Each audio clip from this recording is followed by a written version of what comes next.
আমরা যেটি দেখেছি গতকাল থেকেই মূলত কক্সবাজারের পর্যটকের উপস্থিতি বেড়েছে এবং আজকে সেটি আরও অনেক গুণ বেড়ে গিয়েছে এবং আমরা সকাল থেকে কক্সবাজার সমুদ্র সৈকতের যে গুরুত্বপূর্ণ পয়েন্টগুলো আছে যেখানে মূলত পর্যটকরা গোসল করে এবং নানাভাবে তাদের সময়গুলোকে স্মৃতিবন্দী করে সেই সমস্ত জায়গায় যে ঘুরে যেটি দেখেছি কোথাও আসলে তিল ধারণের ঠাঁই নেই এবং কোথাও অনেকটা পা ফেলার জায়গাও নেই। তারপরেও এরই মধ্যেই লোকজন যারা দেশের বিভিন্ন প্রান্ত থেকে এই ছুটি উপভোগ করার জন্য আসছেন তারা নানাভাবে তাদের ছুটিটা কাটাচ্ছেন এবং প্রিয়জনের সাথে প্রিয়জনকে সঙ্গী করে সময়গুলো উপভোগ করছেন। আমরা যেটি দেখেছি যে সমুদ্রে হাজার হাজার মানুষ এই মুহূর্তে বিভিন্ন পয়েন্টে তারা স্নানে মেতে উঠেছেন, কেউ ঘোড়ায় চড়ছেন, আবার নানাভাবে কেউ কেউ সাগর পাড়ে হেঁটে সময়টা উপভোগ করছেন এবং একই সাথে শুধুমাত্র সমুদ্র সৈকত নয়, এর পাশাপাশি মেরিন ড্রাইভেও গতকাল থেকে বেশ ব্যাপক উপস্থিতি দেখা গেছে এবং রামুর বৌদ্ধবিহার থেকে শুরু করে কক্সবাজারের যে পর্যটন স্পটগুলো আছে কোথাও আসলে কোনো জায়গায় তিল ধারণের ঠাঁই নেই। আমরা এই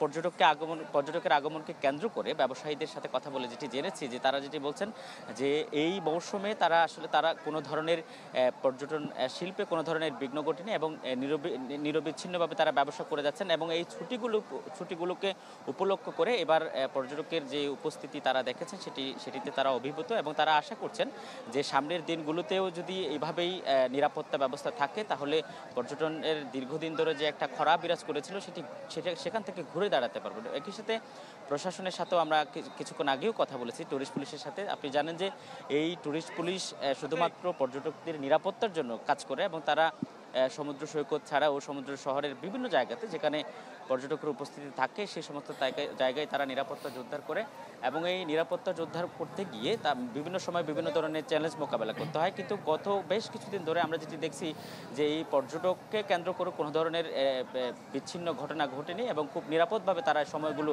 কাটাতে সক্ষম হচ্ছেন এবং তারা যেটি বলছেন যে পোশাকধারী পুলিশের পাশাপাশি সাদা পোশাকেও দায়িত্ব পালন করছে অনেকে, যাতে করে পর্যটকদের দুর্ভোগগুলো অসহায় তাদের যে হয়রানিগুলো সহজেই যেন তারা প্রত্যক্ষ করতে পারে এবং একই সাথে জেলা প্রশাসনের কয়েকটি মোবাইল টিমও কাজ করছে যাতে করে হয়রানির বিষয়গুলো নজরে আসার সাথে সাথে পদক্ষেপ নিতে পারে। সব মিলিয়ে কক্সবাজারে প্রায় 500 শতাধিক হোটেল মোটেল আছে। এই 500 শতাধিক হোটেল মোটেলের কোনো জায়গায় ঠিকমতো রুম পাওয়া যাচ্ছে না এবং গতকাল যারা অনেকেই বুকিং না দিয়ে এসেছিলেন তারা অনেকেই হয়রানির মধ্যে পড়েছিলেন। সেজন্যই হোটেল মালিকরা যেটি বলছেন আজকে যারা আসবেন তারা অন্তত যেন হোটেল কর্তৃপক্ষের সাথে কথা বলে এবং বুকিং কনফার্ম করে যেন কক্সবাজারে আসে যাতে করে দুর্ভোগ পোহাতে না হয় এবং তবে এই পর্যটকের অতিরিক্ত উপস্থিতিকে কেন্দ্র করে একটা চক্র থাকে যারা এই প্রায় সময় এই সুযোগটা নিতে চায়, কিন্তু এই সুযোগটা যাতে সহজে নিতে না পারে সেজন্য প্রশাসনকে আরও একটু অ্যালার্ট থাকতে বলেছেন এবং যারা আসবেন তারাও যাতে বুকিং দিয়ে কক্সবাজারে আসে, ফলে এই হয়রানি এবং দুর্ভোগের বিষয়গুলো খুব একটা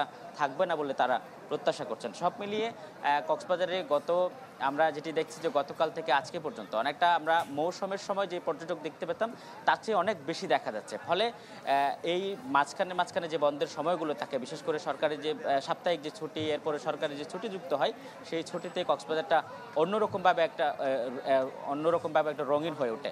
কনা আজিম নিহাদ, আপনাকে ধন্যবাদ। দর্শক, আমরা এবার রাঙ্গামাটিতে যাব, সেখানে আছেন আমাদের সঙ্গে যুক্ত জিয়াউল হক। জিয়াউল, আমরা যেটি দেখতে পাচ্ছি যে কক্সবাজারে পর্যটকদের একটা বিশাল তিল ধারণের ঠাঁই নেই যেটি বলা যায়, রাঙ্গামাটি পরিস্থিতি কি?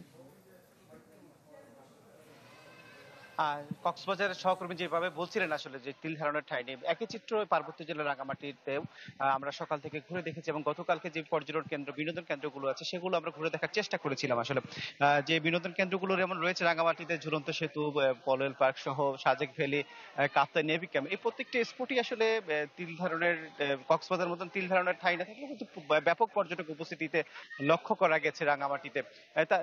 এখানকার যারা টুরিস্ট ব্যবসায়ী সঙ্গে তারা বলছেন যে এই সময়টাতে আসলে তেমন একটি এপ্রিল মে এই সময়টাতে পর্যটক রাঙ্গামাটিতে কম থাকলেও এই বছর যেহেতু মে মাসের একটি ছুটি রয়েছে এবং এই ছুটির সাথে শুক্র শনিবার যুক্ত হয়েছে, এই সব মিলিয়ে আসলে একটা পর্যটকদের পদচারণা দেখতে পাচ্ছেন রাঙ্গামাটি। তারা বলছেন যে এই পর্যটকের আগমনের ফলে তারা একটা মানে ভালো একটি ব্যবসা করতে পারবেন বলে তারা মনে করছেন। একই সাথে এখানকার যারা পর্যটক তাদের সাথে কথা বলার চেষ্টা করেছিলাম, তারা যেটি বলছেন আসলে যে কয়েকদিনের একটু টানা বৃষ্টি হয়েছে, বৃষ্টিতে পাহাড় যেরকম সবুজ হয়েছে, একই সাথে যে কাপ্তাই লেগে যে ভ্রমণের সুযোগ পাচ্ছেন সেই সুযোগে তারা আসলে এই ছুটিটাতে পরিবার পরিজন নিয়ে রাঙ্গামাটিতে বেড়াতে এসেছেন। ঢালাইয়ের সেরা প্রিমিয়ার সিমেন্ট। এবং তারা যদি বলছেন যে রাঙামাটি বরাবরই একটি তাদের জন্য সবচেয়ে আকর্ষণীয় কেন্দ্র থাকে, কারণ এটি বিশাল কাপ্তাই হ্রদে বোটে করে ঘুরে বেড়ানো তাদের জন্য সবচেয়ে আকর্ষণীয় কেন্দ্র থাকে। এবং আমি এই মুহূর্তে রয়েছি রাঙামাটির পুলিশের পরিচালনায় একটি পলোয়ার পার্ক, যেখানে একটি লাভ পয়েন্ট রয়েছে। লাভ পয়েন্টকে কেন্দ্র করে এই আহ, আহ, এইটা যাতে মানুষ এই জায়গাটাতে ঘুরে আসার চেষ্টা করে, কারণ তারা বলছেন যে এইসব জায়গাগুলোতে তাদের সবসময় আসেন, তারা ঘুরে দেখেন, পরিবার পরিজনের সময় কাটাতে পারেন তারা। এখানকার যে পুলিশ রয়েছে তাদের সাথে কথা বলার সুযোগ হয়েছিল সকালে। তারা বলছেন যে পর্যটকদের নিরাপত্তায় তারা কাজ করে যাচ্ছেন, এবং যেসব জায়গাগুলোতে টুরিস্ট স্পট রয়েছে সেসব স্পটগুলোতে তারা সাদা পোশাকে তারা দায়িত্ব পালন করছেন, এবং পর্যটকদের যাতে নিরাপত্তায় কোনো ধরনের বিঘ্ন সৃষ্টি না হয় সেই বিষয়গুলো তারা নজরদারি করছেন। এবং যারা হোটেল ব্যবসায়ী রয়েছে তারা একটি কথা বলছেন যে দীর্ঘদিন পর আসলে পর্যটক আসে, তারাও সন্তুষ্ট প্রকাশ করেছেন, আশা করছেন যে আর্থিক যে লোকসান সেটি আসলে কাটিয়ে উঠতে পারবেন। একই সাথে রাঙামাটির ভূস্বর্গ সাজেক ভ্যালিতেও আমরা খবর নিয়েছি সকালবেলা যে গতকালকে উপচে পড়া ভিড় ছিল সেখানে। প্রত্যেকটি রিসোর্ট বুকিং হয়েছে, আজকেও বুকিং আছে, আগামীকালকেও তারা বুকিং থাকবে বলে তারা আমাদেরকে জানিয়েছেন।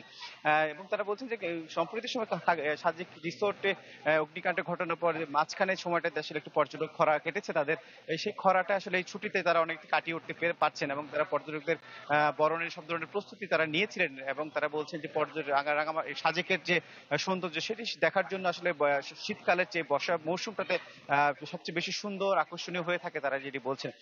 তারা পর্যটকদের বরণে নানা ধরনের প্রস্তুতি রয়েছে, বিভিন্ন ধরনের রিসোর্টগুলোতে বিভিন্ন ধরনের সারের দিচ্ছেন পর্যটকদের আকৃষ্ট করার জন্য। এবং একটি জিনিস বলার চেষ্টা করছেন যে রাঙামাটির যে অন্যান্য স্পট গুলো রয়েছে সে প্রতিটি স্পটের চেয়ে সাজেকের সৌন্দর্যটা সবচেয়ে বেশি পর্যটকরা দেখতে আসেন, এবং তারা সব ধরনের ভোগান্তি নিরসনে তারা পর্যটনের যে সাজেক যে রিসোর্ট মালিক সমিতি সেখান থেকে উদ্যোগ গ্রহণ করা হয়েছে। এবং গতকালকে একটি সাজেকের প্রতিটি রিসোর্ট বুকিং থাকলেও কোনো ধরনের ভোগান্তিতে পড়তে হয়নি পর্যটকদের, সেটিও তারা নিশ্চিত করার চেষ্টা করছেন। এবং এখানকার যারা হোটেল ব্যবসায়ী আছে তারাও মনে করছেন যে এই সময়টাতে তাদের ব্যবসা ভালো হলে তাদের আর্থিক যে লোকসান সেটি কাটিয়ে উঠতে পারবেন, ভালো একটি ব্যবসা করতে পারবেন বলে তারা আমাদের জানিয়েছেন।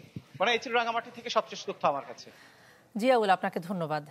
আমরা এই মুহূর্তে যাচ্ছি সিলেটে, পর্যটন নগরী সিলেটে। আমাদের সাথে যুক্ত হচ্ছেন সেখানে জাফলং থেকে আজহারউদ্দিন শিমুল।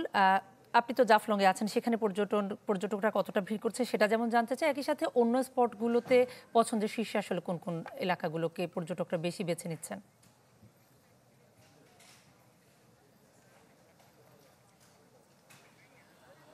আসলে সিলেটকে বলা হয় থাকে পর্যটন নগরী, যেহেতু টানা 3 দিনের বন্ধ, পর্যটকরা দেশের বিভিন্ন জায়গা থেকে কিন্তু আসা শুরু করেছেন।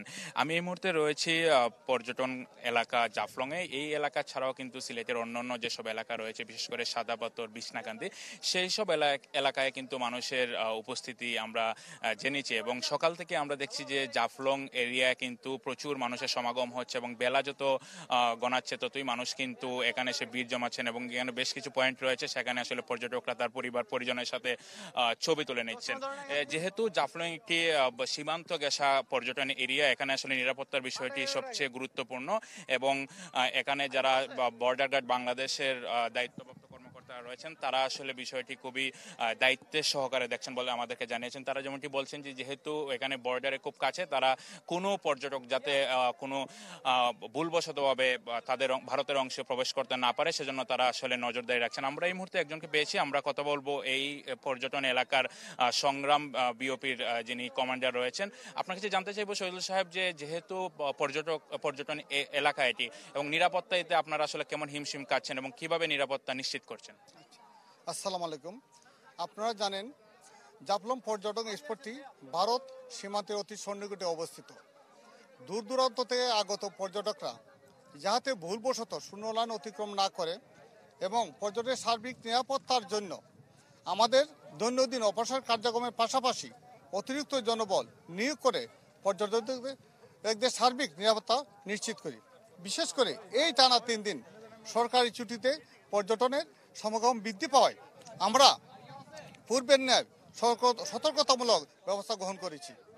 ধন্যবাদ। আসলে যেমনটি তিনি বলছেন যে যেহেতু খুবই সীমান্ত ঘেঁষা এই জাফলং এরিয়াটা, তারা আসলে নিরাপত্তা যাতে নিশ্চিত থাকে, পর্যটকরা যাতে সুন্দর করে ঘুরতে পারেন সে ব্যবস্থা তারা করছেন। এছাড়া সিলেটের আসলে আরো বিশেষ করে ধর্মীয় যে স্থাপনাগুলো রয়েছে, বিশেষ করে হযরত শাহজালাল এবং শাহপনা রহমতুল্লাহ আলাইহির মাজারও কিন্তু গতকালও আমরা দেখেছি পর্যটকদের সমাগম হয়েছে, এবং যেহেতু আজ দ্বিতীয় দিন ছুটির এবং আগামীকাল তৃতীয় দিনও কিন্তু এখানে জনসমাগম হবে বলে আমাদেরকে জানানো হয়েছে। এছাড়া আমরা হোটেল কর্তৃপক্ষের সাথে কথা বলেছি, তারা আমাদেরকে জানিয়েছেন যে হোটেল মোটেল রিসোর্ট সিলেটের যে সকল পর্যটন এলাকা সংশ্লিষ্ট জায়গায় হোটেলগুলো রয়েছে সেখানেও আসলে সবগুলো বুকিং হয়ে গেছে। সিলেট জেলা ছাড়াও সিলেট বিভাগের যে অন্যান্য আসলে 3 জেলা রয়েছে, সুনামগঞ্জ, মৌলভীবাজার, হবিগঞ্জ, সেই সব পর্যটন এলাকাগুলোতেও কিন্তু জনসমাগম বাড়ছে।